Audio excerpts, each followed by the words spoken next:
Alright, so I'm going to give you some tricks on how to manage greens in your image. When you have something that looks like this, that's almost pure green, it can be really hard to rein those colors in. They can look really oversaturated and kind of unnatural. So I'm going to show you some tricks. So first off, you want to pay attention to your camera profile. If you're using Adobe Landscape, which is what I use 90% of the time, you might want to consider changing this to Adobe Color, because the greens can get really oversaturated using Adobe Landscape. So changing that first can help, and you can see it's starting to come back in range right now already. But you can see that my green channel is clipping up here.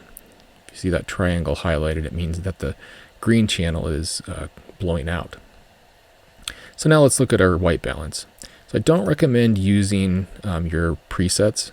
I recommend taking control of this and using your temperature and tint sliders.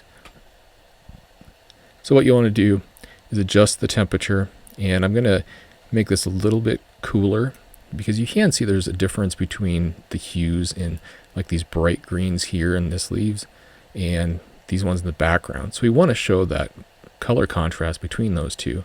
So I'm kind of paying attention to that.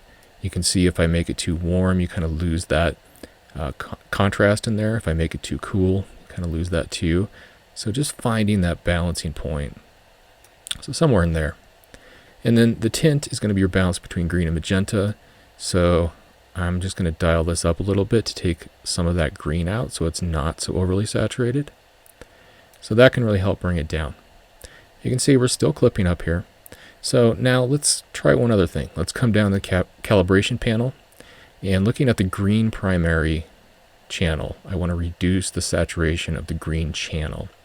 So this isn't just reducing greens, it's reducing everything in the green channel. And that's how the camera records information, is the red, green, and blue channel. So by bringing this down, this really helps to rein in the greens. And now you can see it's not clipping anymore.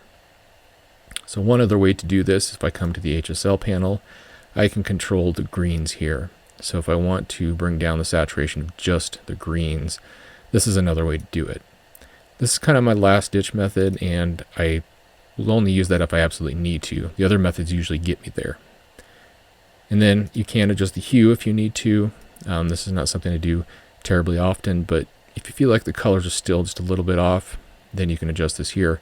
But usually adjusting the white balance would get you there.